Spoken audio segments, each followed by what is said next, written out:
हातकणंगले पोलिसांची मोठी कारवाई, 32,60,000चा प्रतिबंधित सुगंधित तंबाखू जप्त। हातकणंगले पोलीस ठाण्याच्या पथकानं अवैध प्रतिबंधित सुगंधित तंबाखू विरोधात मोठी कारवाई करत सुमारे 32,60,000 रुपये किमतीचा मुद्देमाल जप्त केला। या प्रकरणी संबंधित कायद्यान्वये गुन्हा नोंद करण्यात आला असून पुढील तपास सुरू आहे। पोलिसांनी दिलेल्या माहितीनुसार दिनांक 21 एप्रिल 2026 रोजी सकाळी आळते तालुका हातकणंगले येथील गावडेमळा रामलिंग रोड परिसरात ही कारवाई करण्यात आली आहे। गुन्ह्याच्या तपासादरम्यान बातमीदार व तांत्रिक माहितीच्या आधारे पोलिसांनी छापा टाकला। या कारवाईत प्रतिबंधित बनावट एम सेंटेड टोबॅको गोल्डचे 30 बॉक्स, बनावट तुलसी सुगंधित तंबाखूचे 7 बॉक्स, एक इनोवा कार, एक टाटा इंट्रा टेम्पो, एक ॲक्टिवा मोपेड, मोबाईल फोन तसेच CCTV DVR असा एकूण 32,60,000 रुपये किमतीचा मुद्देमाल जप्त करण्यात आला आहे।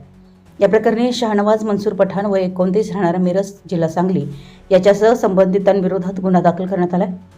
तपासादरम्यान अवैध सुगंधित तंबाखूची देवाणघेवाण होत असल्याची गोपनीय माहिती पोलिसांना मिळाली होती। त्यानुसार संशयितांचा शोध घेत असताना संबंधित मुद्देमाल व वाहनं ताब्यात घेण्यात आली। ही कारवाई पोलीस अधीक्षक निलोत्पल, अपर पोलीस अधीक्षक अण्णासाहेब जाधव आणि उपविभागीय पोलीस अधिकारी अमोल ठाकूर यांच्या मार्गदर्शनाखाली पोलीस निरीक्षक शरद नेमाने, पोलीस उपनिरीक्षक विनोद पिलाने, Yunus Inamdar, police head constable Patil, घाटगे, गायकवाड, टोणपे आदींच्या पथकाने केली। आपल्या परिसरातील महत्त्वाच्या बातम्या पाहण्यासाठी आमच्या नवसंकेत न्यूज चॅनलला यूट्यूबवर सबस्क्राईब करा आणि बेल आयकॉन प्रेस करा।